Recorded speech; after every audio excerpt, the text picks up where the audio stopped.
The views, thoughts, and opinions expressed in this podcast are solely those of the individual speakers and do not necessarily reflect the views or opinions of any affiliated organizations, employers, or sponsors. This podcast is for informational and entertainment purposes only and should not be considered professional advice.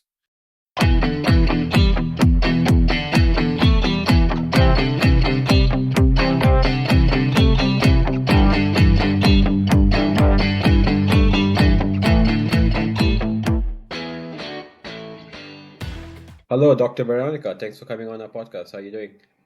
Hello, Rajat. Hello, Rishi. Thank you for having me. I'm doing well. How are you? Doing very well. Thanks for coming on. So, Dr. Veronica, you're an Ayurvedic doctor. So, Yes. firstly, can you just tell us a bit about your background and how you got into Ayurveda? So, thank you for having me first to be here in your podcast. My name is Dr. Veronica Cheboi. I am Kenyan born, raised, but I did my studies specifically on Ayurveda in India. So, when I finished high school, I got enrolled. I got the marks in Kenya to enroll in a medical school, which happened, but along the way, I didn't feel like I belonged in that space, or I didn't feel like this is what I wanted to pursue in life. There were a lot of questions coming up, and I kind of felt I didn't have my purpose yet. But I still wanted to do something in the medical field which could impact people. During this phase, my father used to tell me, if you cannot do it, just go to India. There's a lot of systems of medicine there that you can practice. To be honest, the thought of India meant Hindi, right? And in that process, you're like, am I going to speak in English or I need to speak Hindi? So there were a lot of doubts and hesitation from my end to go to India. But eventually I said, you know what? Let me just give it a try. Let's see what's there to lose, because anyway, I don't feel like I have a purpose at the moment, or I don't belong in what I'm doing. So I gave a green light to my father, who went ahead and did the application for me, and my brother. My brother was already interested. He was researching about Ayurveda and the Ayush ministry in India, on yoga, homeopathy, and all this. And he said, there's something different and unique there. I would like to go. So when I gave a green light, my father applied for the both of us. Luckily, we both got the admission in Jamnagar, India, specifically Gujarat. So there's a story that I'll give also about that. But so this happened in a couple of months, 2 months time. I was already on my way to India. I got there and I realized maybe I'm wrong. I'm in the wrong place. But you know what? I can't fail twice. I can't do wrong things 2 times. So let's give it a try. Let's push ourselves into it. And then I started, the schooling. Along the way, the toughest part was the language. I had to, in Gujarat, specifically Jamnagar, majority of the people, they don't use English. So that means I had to kind of try to understand Gujarati. And then we had to learn Sanskrit, which is one of the toughest languages in the world. It was a compulsory subject in your first year in the medical school. I went into it, and along the way, I loved being there. So Ayurveda became a part of me, a way of life. Yeah. Okay, amazing, amazing. I just want to take it a bit back a little. So, what actually inspired you to pursue Ayurveda specifically? To be honest, in the initial phase, my father used to share to me articles about the yoga. You know, in Kenya that time was yoga was a new thing. You don't know what it is, but you keep hearing about it. But I was like, okay. And when you read about yoga, you find a bit of Ayurveda inside of it. And then I started reading articles from European Journal of Ayurveda and everything else. So there was a bit of some curiosity in me. This is where it started. But I can say the inspiration was my father, the one who made me to go in that line, which later on I became imbibed in it and I loved it and I love it. Okay, Yes. great, great. And actually, could you just actually briefly explain what is exactly like the practice of Ayurveda? Thank you. Now, I could use a shloka, which is a Sanskrit shloka, to give the definition of what is Ayurveda. So, hita ahitam, sukham dukham, hita ahitam. Manam cha tach yatra uktam Ayurveda sa uchyate. To break it down, so hita means something which is favorable for you. Ahita means unfavorable for you. This I'm talking in terms not just of the physical well-being. I'm talking of the general, the WHO definition of what is health. because they define health as just not merely the absence of a disease, but the physical, social, mental, emotional, spiritual well being of a person. Now, when you see what is Ayurveda, I come back to the shloka. Hita means which is favorable. Now, put all these branches, the social aspect, the emotional aspect, the mental aspect, spiritual, etc. The favorable one to that, the one which is unfavorable, and accordingly, if it's favorable for you, it will bring happiness, which is sukha. If it's unfavorable for you, it will bring unhappiness. But the catch is here, manamcha means measurement. That means in life, there is that which will be favorable for you and that which will be unfavorable for you. So you need to identify, and this requires deep awareness and understanding. And that is what Ayurveda brings to you. So Ayurveda is not just a science to do with treating the disease or anything like this. It is focusing on the balance aspect to bring well-being. Not just like I am healthy. No, I am well and I am a being. I'm well in my beingness.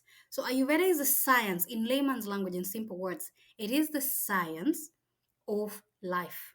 Somebody would ask, what is life? That's a very interesting question. And I would go to the two words again in the word Ayurveda. It's two words. It's Ayu and then the Veda part. Ayu means life and Veda means science. Then somebody would ask, what is life? We go break it down again, a shloka. Sharira, Indriya, Sattva, Atma, Manam.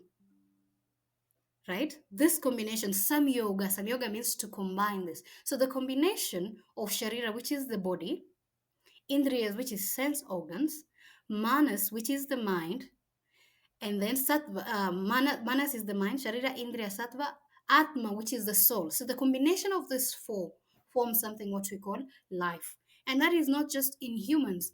Animals have the same, plants have the same. Anything that has the term, it's living in nature. Means it has consciousness, has a combination of this. So Ayurveda is a science of life. Okay, very, very interesting, very interesting. What are, I guess, some of the methods then that are being used to deliver this, this feeling of well-being? Come again, sorry. Like some of the methods in Ayurveda, I mean, usually in sort of traditional medicine, it would be, for example, like a tablet or something like that. But I guess what Yes. is the equivalent in Ayurveda? So now I'll go a bit detailed into that question. Ayurveda now, there's, you remember I've talked about just the science of life, but now there's the medical approach in it. And when you approach Ayurveda in a medical way, there are factors that we pay attention and we look into. For example, we consider all the five elements. We call it Pancha Mahabhuta. Pancha means five, and Mahabhuta is the gross elements. Elements, for example, in Sanskrit we call them Akash, Vayu, Agni, Jala, and Prithvi. Akash means space. Vayu means wind, movement of air, in other words, oxygen and all this. And then Agni is fire. I'll still give you the terms how we correlate this to now medical terms in modern aspects because it's all Ayurveda is very integrative, right? It takes this ancient science, integrates it into modern interpretation for the to suit the modern society. Now, I was explaining, I was at Agni, which is fire. Then I go to Jala, which is water, translation, and Prithvi, which is earth. In medical terms, when you talk about Akash, that is the space. In the body, we have spaces in between, right? We need space for anything to move. And in these spaces, we have channels in between. Then we talk about air. This is the circulation, movement, motion, anything that allows the movement inside the system to work. So if you look at air exchange, gaseous exchange, movement of in the lymphatic system when circulation is happening, the nervous system, etc. Now, when you talk about Agni, this is fire in nature, means anabolism, catabolism, right? Anything that is involving chyme formation, churning in the body, elimination, transformation. This is the purpose of fire. And in this case, I'm talking about Agni. If you talk about Jala, we're talking about the fluid aspect inside the system. So I can talk about the cerebral spinal fluid. We can talk about the synovial fluid. We can talk about the fluid in our gut, gut lining. This ETC, hydrochloric fluid and hydrochloric acid and all this, this is fluid in nature. But remember also there's a combination of the fire inside. And lastly, when you talk about Prithvi, we're talking about gross mass. I'll talk about the muscles that you're experiencing. I'll talk about the skin, anything that has a form, organs that has formed a system combination. Along with this, there's something we call paramanus. Paramanus is cells. This is the translation in modern words. You can talk about cells and the atomic in its nature and all that.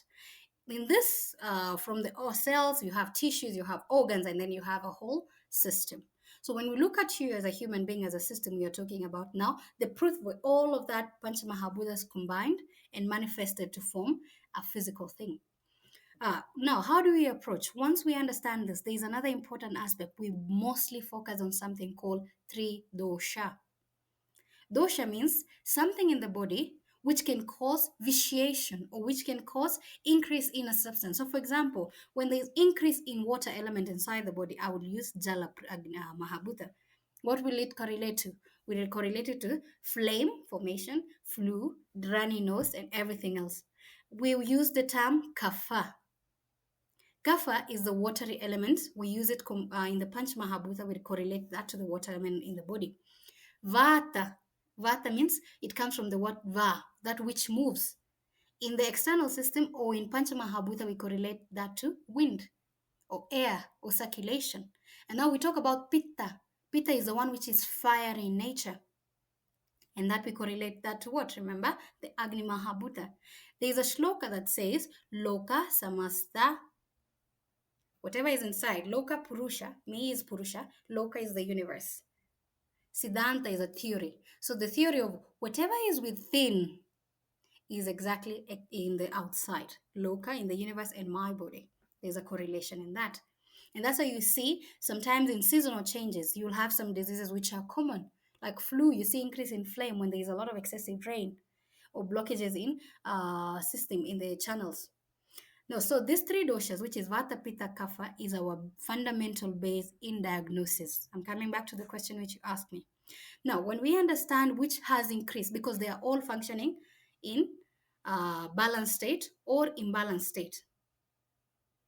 Now, this when there is increase in Vata, we understand there's a system in the body which has been disbalanced. In this case, when Vata, remember I talked about circulation, nervous system. So somebody coming to you and complaining about a certain symptoms, you need to, as a physician, through rigorous training that you've undergone, you need to understand what is the dosha in the body which has been increased or vitiated. And accordingly, when you find the dosha which has been vitiated, which panchamahabhuta, the five I explained, which element has been also disbalanced in the body. And now, what are the qualities? Each of these three doshas, they have their own qualities. The vata has its own type of qualities, pitta has its own quality and what it can bring to the body, and then kapha has its own quality. For example, I'll just give a simple shloka on vata. Tatra ruksha laghu shita kara sukshma chalo anilaha. This is a Sanskrit shloka that is explaining. And if you see tatra, that which is, ruksha means dry in nature. So somebody comes to you and explain, Doctor, I've been having dryness in my skin. My hair is thinning and becoming very rough. My nails are breaking. That means the dry quality in the body has increased. Ruksha. Laghu means very light. You know, sometimes you feel lightheadedness, or sometimes you feel like you feel very light in the body and you wonder what is going on. Dizziness is coming in. This is related to vata. Shita means coldness. You know, sometimes everybody else is feeling warm in the room, but you're finding yourself, why am I cold and the rest of the people are hot?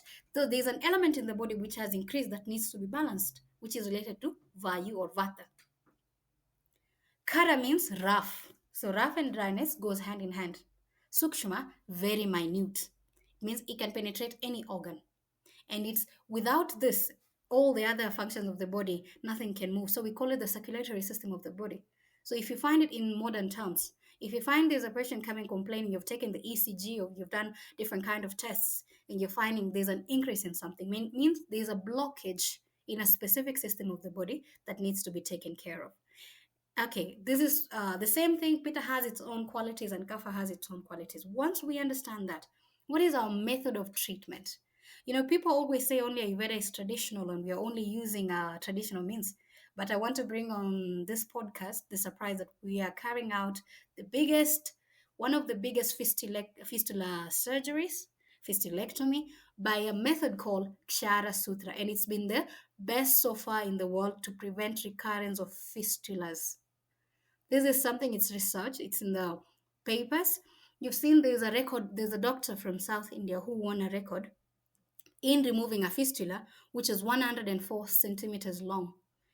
I'm bringing the fistula case because in the world there's always high recurrence. Everybody's doing a fistulectomy, but in a year or two they're having the recurrence. But with Ayurveda, and this is, I'm not talking just to praise Ayurveda or something. I'm bringing it to the table so that people can research about it and see what how powerful it is. It's not only limited to what people consider as traditional medicine, like only herbs and all that. I'm thinking those are our medicines, and I'll give the reason why we approach and use that and what is the science behind it.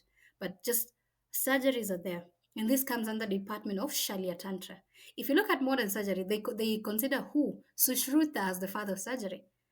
Our acharyas, we have three main acharyas. We have Acharya Charaka. Acharya means a sage or the founder or the father of that subject. So we have Acharya Sushruta, Acharya Charaka, and then we have Vagbata. Acharya Charaka, we consider him as our father of medicine. He's talking about the internal medicine.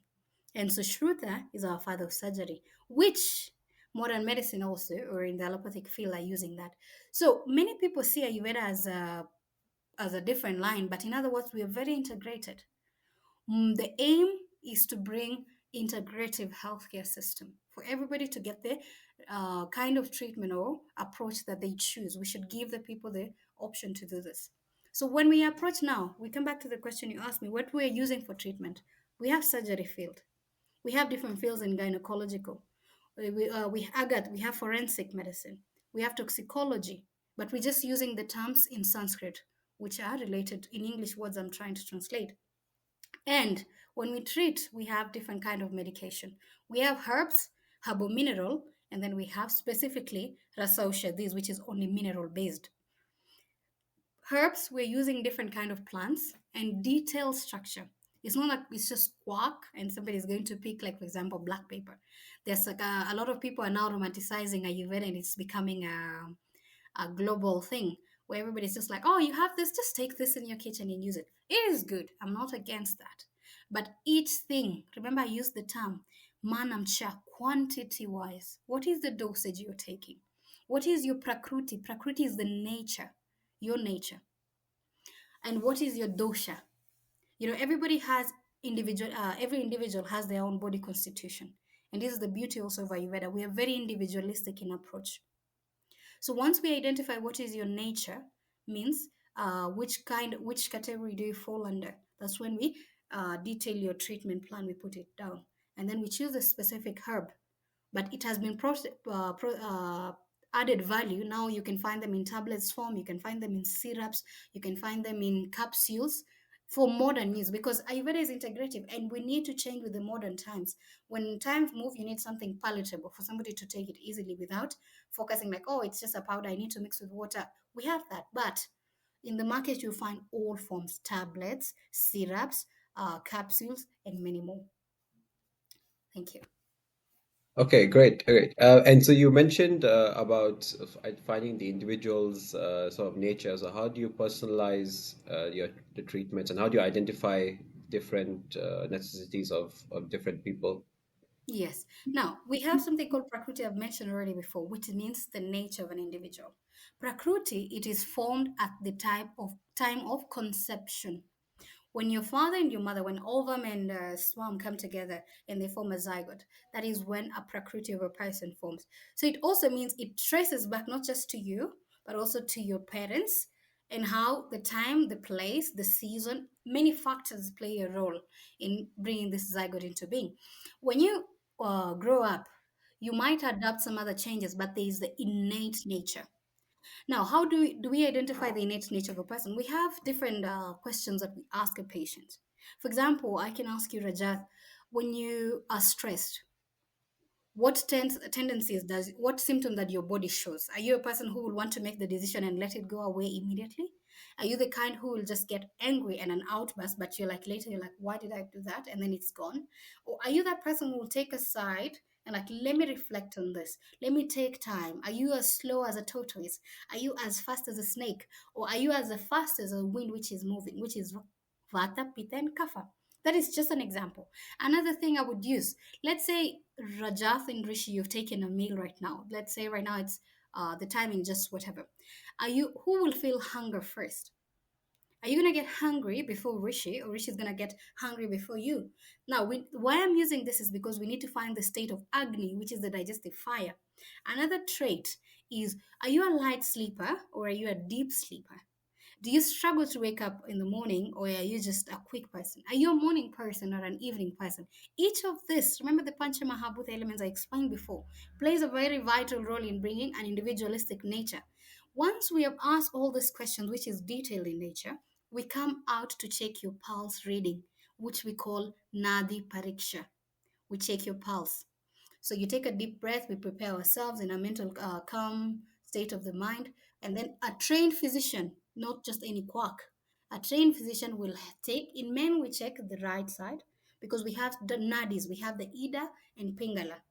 This is just words I cannot translate that directly into modern because I don't think I can find a right exact word for that.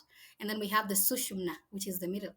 So we check the men, we check the right, and then the women, we check the left. In other words, people use Shiva and Shakti in those words, but I don't want to go into that right now.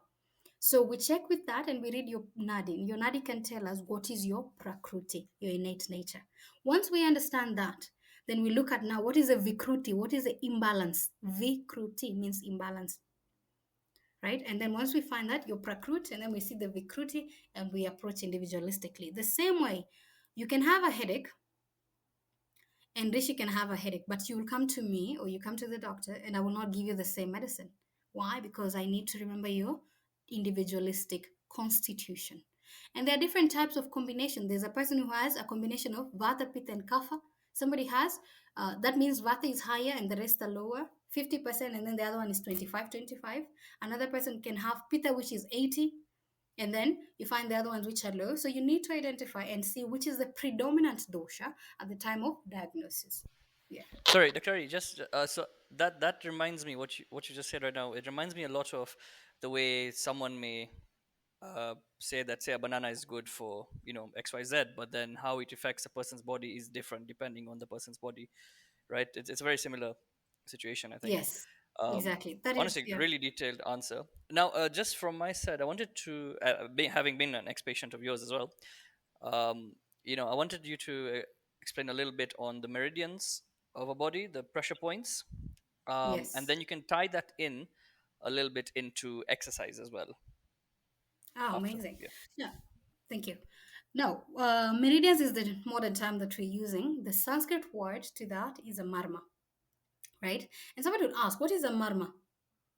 Marma is a point which, if anything happens to it, it can either cause pain, excessive pain, or it can cause, depending on the amount of pressure, it can cause pain. It can cause a lot of, you feel very good and excitement. Or another thing, it can cause death. These meridian points, why they're called meridians, it's a conjunction of so many either tissues or cells or red or blood cells. A lot of things are combining in that point and they form a very strong energetical point. And we have so many in the body. Ayurveda has a couple of numbers. You can see from the Thai approach, they have also a couple of numbers. Now, how is this related to in medical aspect first before I go into the exercise bit of it, Rishi? In medical points, sometimes a person comes and tell you, Doc, I'm having a lot of pain in my shoulders. I cannot move it. In the shoulders, there's a place called AMSA. There's a meridian called AMSA, which is right in the middle between the shoulder, in the shoulder blade, between the humerus bone and the neck, the middle part. And everybody has a, it's specific to an individual. Not everybody tells you just press here. No, you need to identify your own. Now when you press that specific point, you might notice there is a bit of a knot which has been formed, means closing any circulation from happening when you press those points, because remember the concentration of energy, blood flow there is very high. We have the pressure is there is very high because all the organs, tissues, flow, valves, everything is meeting at that specific point. When you apply a certain amount of pressure in the right direction, it removes that blockage. In terms of exercise, which is so amazing because we always tell people you need to exercise. Exercise is you're generalizing the whole system. Either you're working specific, let's say for example you're doing your lower your glutes, or let's say you're doing your legs. I'm using gross terms, I'm not a fitness coach, but yes, let's say you're working a specific part of the body. What you're going to do, naturally, unintentionally, you're stimulating these meridians without knowing. Because the moment you create any motion, either it's flexion, either it's extension, either you're using some weight, which is causing some pressure in those points, naturally, in this motion, you're causing stimulation in the meridians. And that's why you see some diseases, some people will complain. For example, hemiplegia, or you see there's always physiotherapy nowadays. When you do a motion, either unknowingly or knowingly, you're causing stimulation in these meridians, which can impact increased blood circulation, can increase removal of toxin and any buildup of uric acid in those specific aspects, or any blockage that has happened. And this is the sweating aspect. It opens the glands. And by sweating, you're releasing excessive accumulation of fluid in the body, or even sometimes urea is being excreted. And that can help in balancing of helping the kidney, detoxifying the body, the liver also in the sense. Before I forget, you see what before let me add a point.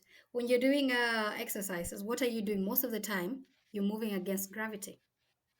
And there is a science, we talk about calorie burnout, calorie intake, etc. When you move against gravity, means you're shaking your cells. We're used to being in this motion, but the moment you lift your body like this, you've gone against gravity. Means you've added some uh, pressure to the cells. In turn, when you step down, the inhalation and exhalation, the expansion and relaxation, the vasodilation and constriction that happens in that during that motion, you're also helping the body to release whatever it does not need.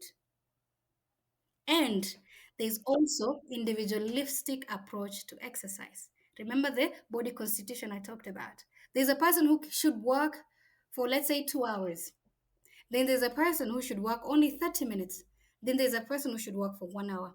By identifying your individualistic constitution, you should know how long should I work. Minimum, and you should always do exercise to the half of your capacity so that to avoid any weakness coming in, deterioration or burnout, and causing some of your muscle depletion. Yeah. Thanks, Dr. Hari. So I think definitely on the exercise thing, when you said it is specific to each person, so there is a famous trainer. Everyone knows him as Anatoly. He dresses up as a janitor quite a bit. He did a very in-depth, thorough research, what regards to strength, and like the five main areas he came up with, which then have further breakdowns. Moment of arms and range of motion is different for each person. Psychological factors different for each person. Metabolic factors, as you mentioned, again different for each person. Muscle force also it's going to be different for each person. And the fifth one was the neural factors, which also you mentioned. Now all those, I guess, even it's very similar how it also affects what you mentioned earlier with regards to treatment factors. You have to take into account all these different items. Sorry, I don't remember the Sanskrit name for what you mentioned, but it does take into account these things. Just now to touch on two specific points, because I feel that is area of concern for most people day to day. And I think one of the treatments you have also provided to myself regarding to headaches. So using pressure points around the eyes, and you can expand on that one. And the second one being back pain. So looking at sciatica and just lower back pain in general. If you could help, advise or share your knowledge on those two areas with our listeners. Yes. Now, you've talked specifically, let me start with the headache, which you've shared. There are different kind of headaches, which you all know. There are headaches due to indigestion. There are headaches due to pressure. There are headaches due to stress or due to exposure to the sun for long hours, which can create different kind of pain. When you talk about headaches, we need to identify what is the kind of pain that you feel. Is it a throbbing kind of pain? Is it a piercing kind of pain? Is it a generalized kind of pain? And is it a pain which is situated on specific areas of the head? Can be the frontal aspect, the occipital, the parietal. It depends where you're experiencing the headache. By identifying this, the doctor or somebody who has experience in marma, meridians, or the pressure points can know, do I need to apply pressure points? or it's just I need to solve another problem which is referring this kind of pain, it's causing the pain. Because most of the time, different types of headaches happens because of indigestion, because of constipation, and it starts from the gut. So by first taking a detailed history and understanding, you would know, okay, where is the problem? Is it because of the constipation that I'm experiencing that I'm just having a refer headache? If it's this, doing any pressure points in this case will not solve the headache, because it's just going to be like just applying a balm, but you've not removed the problem. But if you've examined and you find out that the gut is healthy, the person does not have any other underlying condition, now you need to look at the pressure points. There are different pressure points or marma points in the head region above the clavicle. Manya marma, which is on the side of the neck, and that is related just a few along the carotid artery. A few, you put your fingers and the middle finger, that is where the manya is. If you touch there and you feel any knot, most of the time many people have this. If you feel like there's a knot there, that can be related to tension, headaches, or sleep posture in sleeping, which is wrong, or during the day your posture is more concentrated in a way that is causing a lot of pressure and tension in the neck region and can cause a headache. When you press the apanga marma, which is just in the inner circle of the eye, between the eyelids in the corners, if you press there and you experience that a patient or a person is feeling pain, that means you're having tension headache, which can be related to stress, can be related to overthinking, etc. Now, how do you stimulate these parts to be able to solve it?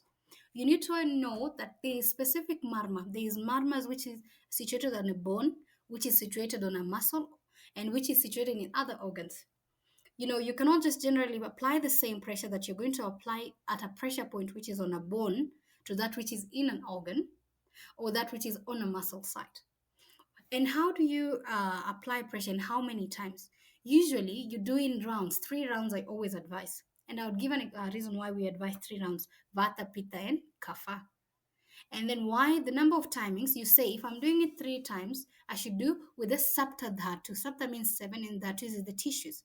In this case, I'm talking about tissue fluid, blood, muscles, adipose tissues, bones, bone marrow, and the sperm.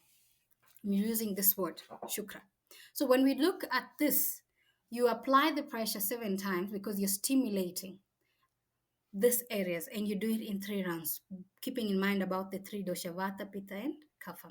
Motion also is important. If it's located in a muscle, what is the shape of that muscle?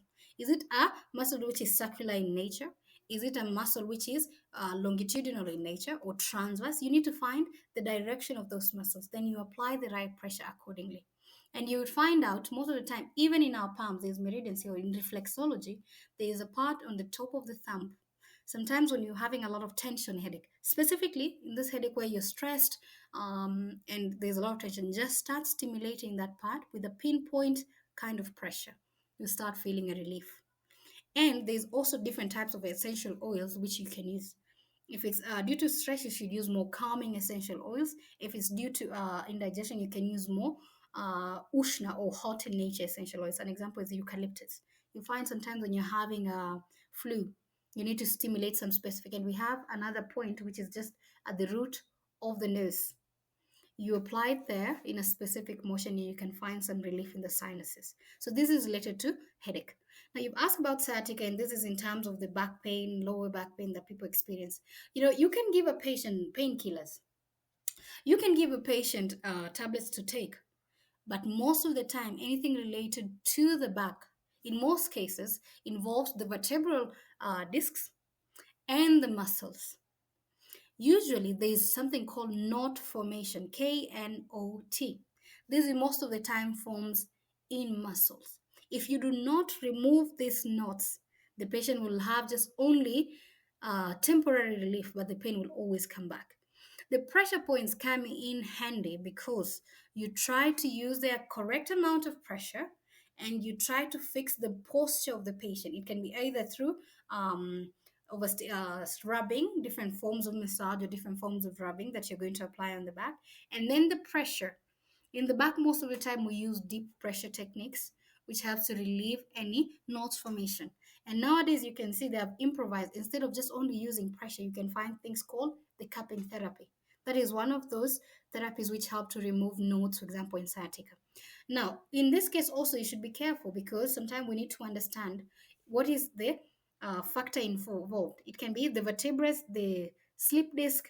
It can be also the spacing between the vertebrae has increased or reduced. So it's not just a quack thingy that you decide to do it, but if it's an healthy person, you can do this pressure points as often. This is important. Yes. Yeah, so my next question, Doctor, is I want to change tack a little bit, is because I want to talk about your experience going and studying in Jamnagar as a foreigner, because I think for me and Rishi as well, we went to pursue our higher education in a different country. And so I want to talk about what's your experience as like going to a foreign country and just adjusting there. Can you expand a bit more about that? Mm. I love India. Is it? Love, yeah, I know love is a big word. I have my own, but I love it. Okay, in general. Being in India, the thing I loved the most, apart from the struggles I had initially with the language and interacting with the locals, Jamnagar was a very special place. The people were very welcoming. There in every each year you were getting admission for 10 foreign students. So 99 of the students are Indians, and then 10 are 90 are Indians and 10 are foreigners during our time, but now they have increased the number.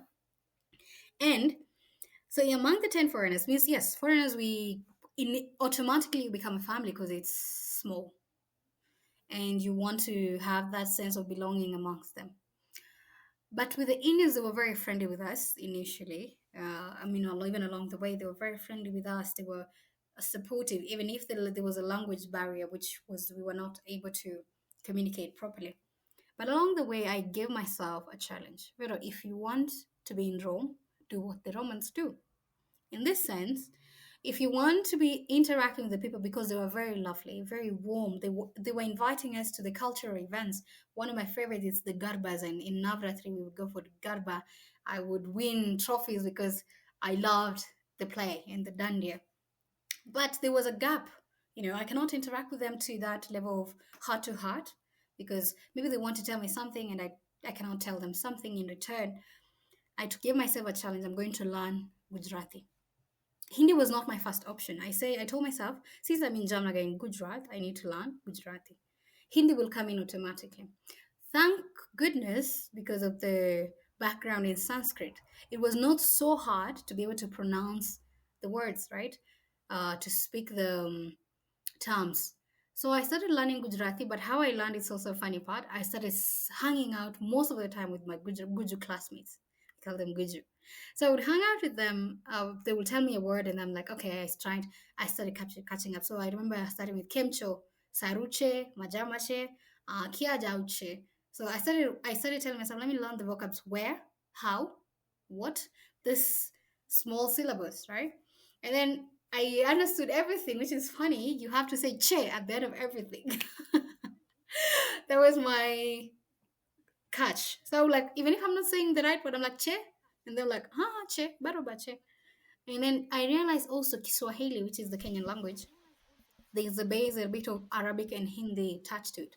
So for example, shukriya, shukrani in Kiswahili, dunia, dunia in Swahili. Um, etc and many others.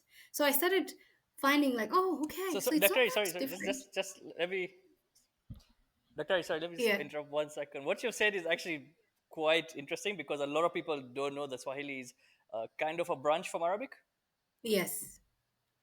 which is what I was told recently as well, and also the part of, because I'm also a Gujarati by blood, Ah, so okay. the part of saying che at the end of every sentence, it is quite hilarious.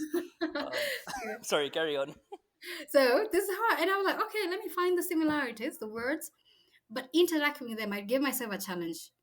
Hindi seemed more easy now when I tried with it. I'm like, okay, because the writing in Sanskrit and Hindi are the same, right? Very just small changes. So I said, Vero, since I can write that and I can read, let me start reading Hindi and speaking. And I started watching Bollywood movies. I started singing songs. So I can sing Hindi songs. That's also another thing I'm very proud of myself.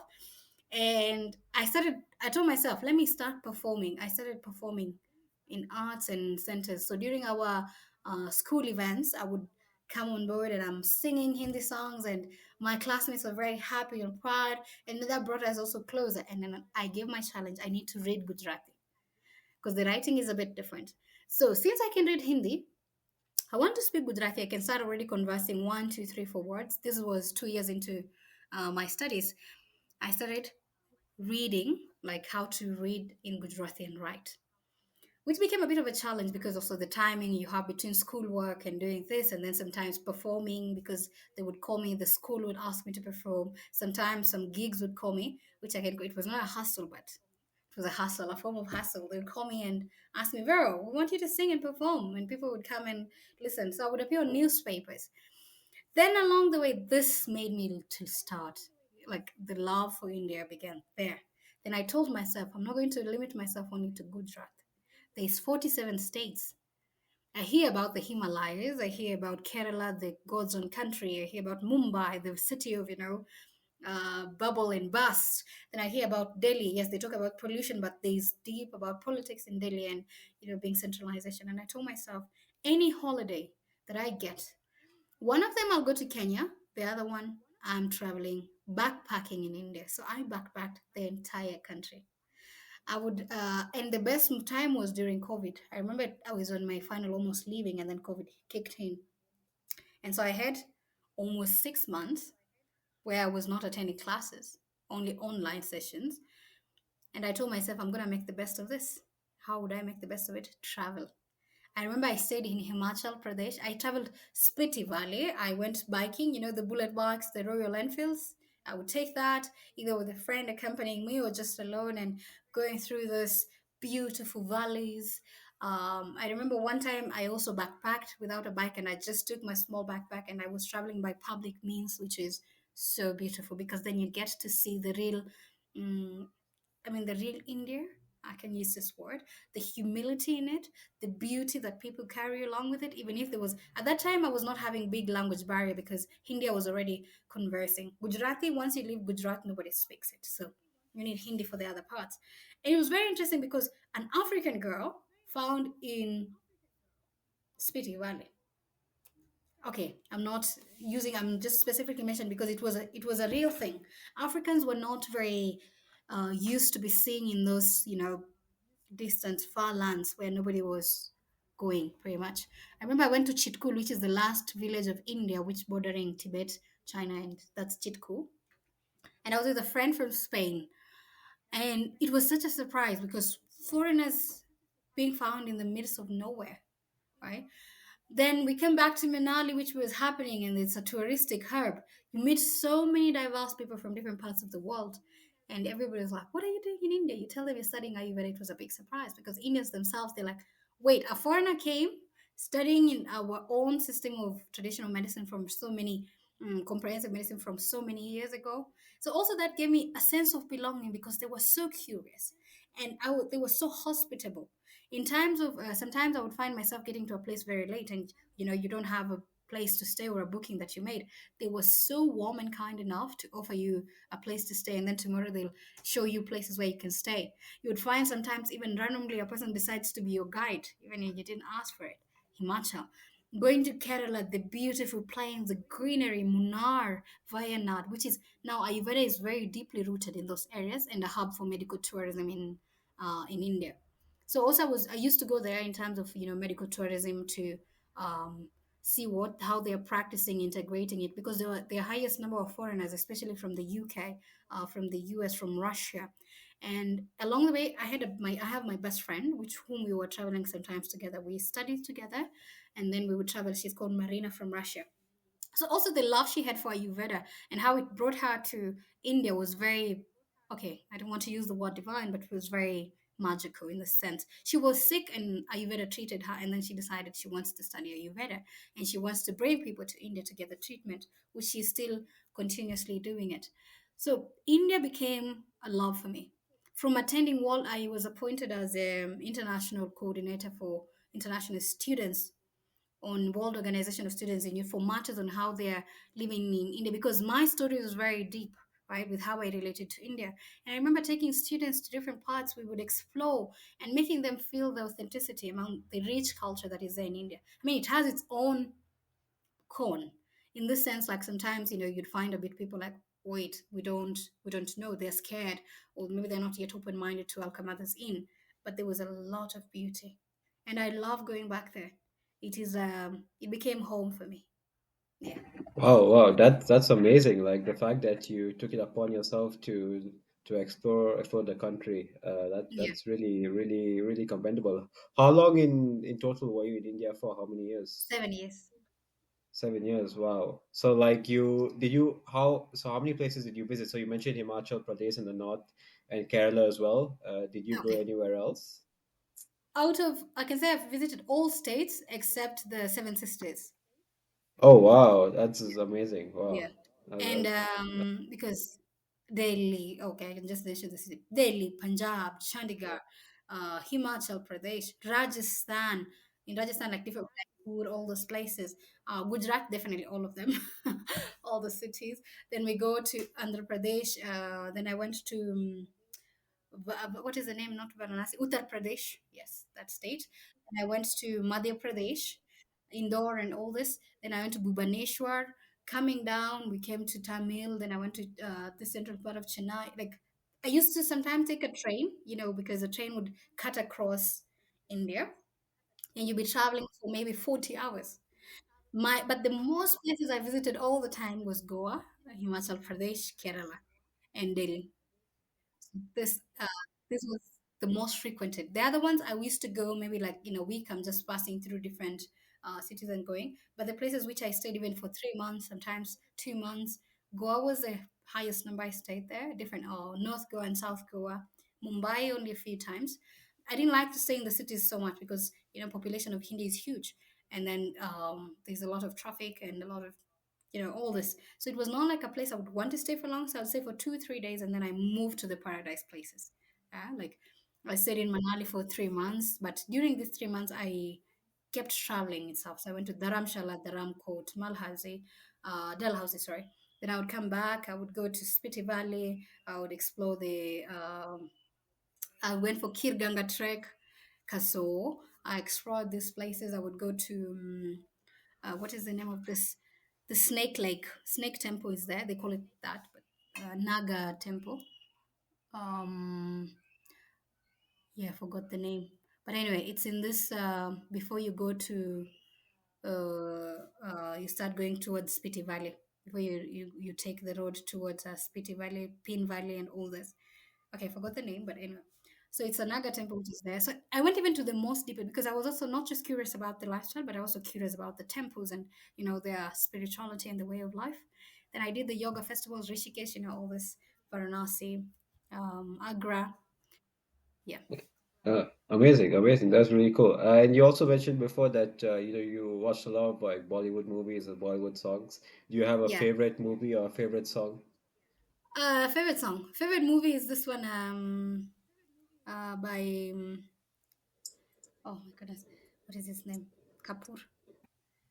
The name is it's a it's very Ranbir Kapoor. Ranbir Kapoor. No, not Shahid Kapoor. Uh, oh, Shahid Kapoor. Shahid Kapoor. Is it Viva or what is the name? It's a very beautiful. Okay, but the song is this one. The other one which I like is this. Kyunki tum hi ho, ab Oh yeah, yeah. kahin. Oh, Tum Hi Yeah, Ho. Yeah, yeah. that was It's the, a good That's song. a really It's good a good song. that was song. the first song I learned because it was very simple. And I performed that song. And then Ranja, na, na, na, na, na, all that. But I want to sing my favorite song, which is Lata Mangeshwar. It's not related. I didn't watch the movie or anything, but I just love the song. It's, एक प्यार का नगमा है मौजों की रवानी है जिंदगी और कुछ भी नहीं तेरी मेरी कहानी है एक प्यार का नगमा है. That is my favorite because the way I interpret that song is not even to do with any lovers or a guy and a whatever, but it's just to do with purity of love and divine love with God, or you can call with your the spiritual, whatever you want to call it, or even with yourself. But it's just like life is a story of you and I. you know, when it goes ahead like tu dhar ke nadiyan ki मैं तेरा you know, like the way they talk about it, um, you're my support. I'm just the river and you're the bank, you know, and then you're the support and you're the one holding me. It's so deep and so beautiful. And that's what I loved about the Indian language. You know, there's it's very artistic, very deep in the way it expresses itself. And that's how the love for Indian songs came into me. Then you took to Nazmi, Nazmi Samiri, you know, like from deep to bubbly to, you know, Yara to classical to mantras is, yeah. I'll give you a lot of credits for that. Yeah, that was really good. Like it's to really immerse yourself in the culture is I really. I mean, do. I do. you sing really well as well. Like I mean, Let me I think sing even this me and one, Rishi were which you surprised. all Yeah. know. We should all sing. Tum hi ho. Kinki. You know the stanza, or you know the Oh chorus. no, Which one do you sing? oh no, I know the song. I know the song. I know the whole song, but And yeah, I you, can't Rishi? sing. So I know the song in the shower, Ah! but हम तेरे बिन अब रह नहीं सकते तेरे बिना क्या वजूद मेरा तुझसे जुदागर हो. I'm expecting you to sing with me. जाएंगे तो खुद. Rajat, you said you I know think the if song. no, I think if I start singing, I'll spoil it. I think I can't say I'm not a good singer at all. Okay, we want so let's to, go for the Uh, chorus. doctor. We want to increase our views, not decrease our views with our singing. yeah, I think the thing is, yeah, thing is, you start singing and people will listen. The moment me and Rishi start singing, they'll stop the recording. So, So क्योंकि तुम ही हो, अब तुम ही हो, जिंदगी अब तुम ही हो, ओ चैन भी, मेरा दर्द भी, मेरी आशिकी अब तुम ही हो, तेरा मेरा रिश्ता है कैसा, etc. All right, that's the beauty about it. wow, amazing! That's amazing. I won't lie. I was hoping for more there because it was really good, and I think we even clocked into that song. Ah, so were you Thank you for that. That was that was were you wonderful. singing in your head? Yeah, it was. Oh my. Yeah. Do you, do you perform? Do you perform in Eldoret as well? Like, I don't know. No, Someone no. called me to perform, but I think we Rishi, should. I shall think, we? yeah, Rishi, you should. I think. I'm not gonna lie. That's not a bad idea. I'll do the introduction speaking only. Ah. Then you can do the singing. That works. That works. Yeah, I think you should start like a YouTube channel or something and start saying. I'm telling you, it will become so viral like that. Like an African girl is singing Hindi songs. Like How it'll about go so big. Honestly, that is very Yeah, true. Rishi and Rajat form it, and then we do it like a podcast singing YouTube channel? yeah. No, definitely. Yeah, Yeah, we can look into yeah, that. Oh, that's amazing. That's amazing. Um, I feel like that's like a perfect note yeah. to end it on. I think before Rishi we go to the last section, I just want to give you one last um, chance. Are there any myths or stuff that you want to like debunk about Ayurveda that maybe people have any criticism that people have towards Ayurveda that you wanna what's your response to that? Yeah, it's a good Thank question. you. It's a good Now, question. the first myth I want to debunk is they say Ayurveda is full of toxins or toxicity. I'll debunk that because nowadays, I've told you, I used the word, they have romanticized Ayurveda. And now everybody's saying, I know something about Ayurveda and two. And they're telling you, just go and buy this over the counter. You can buy it this and this and this. Ayurveda, we're using very heavy metals in some of our preparatory medicines. Remember, I use the herbal minerals. We call it Rasa Aushadhi. In this, there are minerals which are used in preparing of the medicines.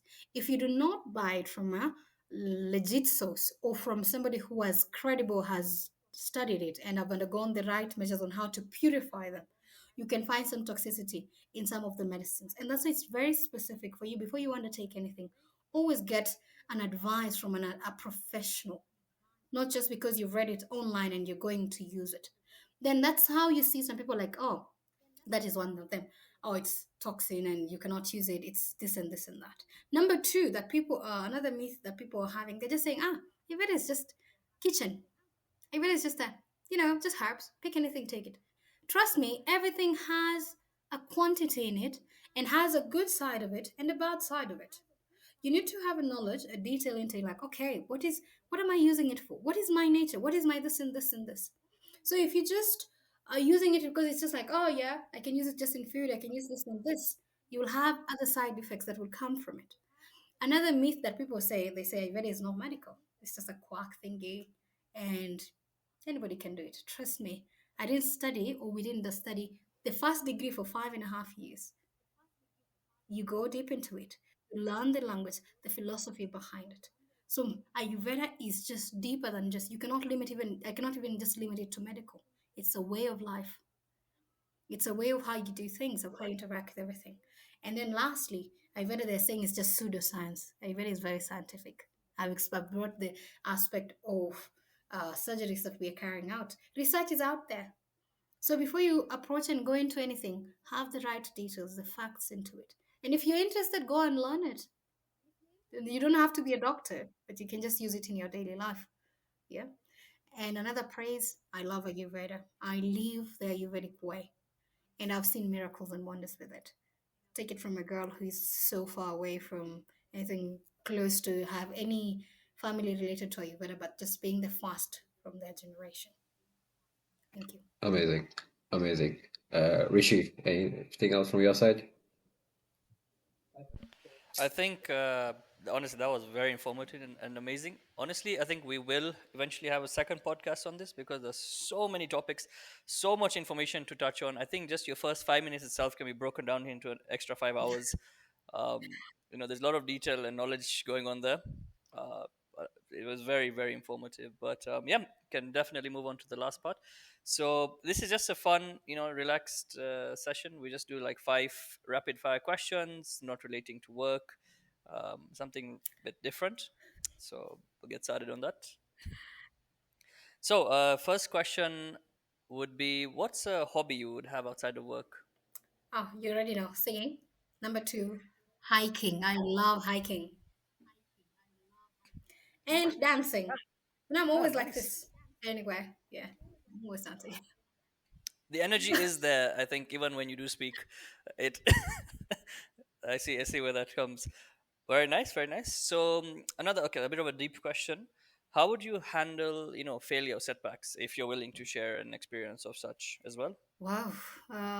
That's it's a question that always lingers in the mind because I don't see failure as just a bigger one thing that you failed on, but there's always in the minute details of daily life. But the question that I always ask myself, have I failed? Or is just the expectation I had about the outcome that I had for that thing that didn't happen? So I give it a term as failure. It's a work in progress. So I cannot give you a definite answer that I'm like, this is how I bounce back. But I bring myself, I use the word in Swahili we call najita mkutano, which means I call myself for a meeting and I tell myself, did I fail? Or it's just an expectation that I had or I was expecting this outcome and didn't happen. Is there something to pick out of it? Is there something to learn? So that because this small, minute, small failures that we don't pay attention to is what maybe sometimes becomes the gross failure that we use. So I call myself a lot to meetings and I pick my dust and I learn from it. That's an excellent answer. I'd like to use very unique, rather than looking at the greater, uh, how do you say, compilation of small, Yeah, issues and failures. You're looking at the step-by-step process, yeah. progress. That's a nice one. That's a good one. Okay, so would you have any other song recommendation to our listeners out there Um, outside of outside of Bollywood? Bollywood. Oh yeah, but it's okay. This is weird. I like pop songs, but I don't really like them. Is that weird? I like, but I don't really like it. So it depends with that mood. Where it's like, okay, I want something to move me. I like it when you call me señorita, and I'm like, okay, that's it. So maybe that one. Nice. Yeah, cool. That's good. That's good. I love the most detailed explanation ever by singing the lyrics of the song. No one can beat that. That is so good. All right, so another one, bit of a deep one, but just nice and easy. So, what is one quote, be it your own or someone else's, that you would like to share, to us and all our listeners out there? Just be. That's Just be. That's oh, that's really Very good. profound. I think the Yeah. closest one I can, Yeah. yeah, the closest one I can think to that is a Nike's "Just Do It." okay. Just be. You know, we dwell so much in doing that we forget to be, right? So you find that just doing, your mind is always actively doing.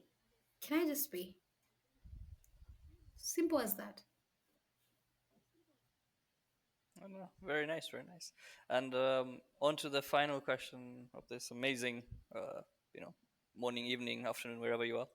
But what is one book you would recommend to our viewers out there? Alchemist. Oh wow! Oddly enough, l- last weekend, so 7 days before we were recording this, I got given the Alchemist book as a gift by Wow. someone. So literally last weekend, which is quite interesting for you to say that. So I'm very curious. I'm just about to start reading that. Yeah, I've read that. So it's a really good book. Yeah. Oh, very nice, very nice. But thank you, Dr. Veronica. That brings me to the end of the rapid fire questions. From my side, honestly, thank you so much.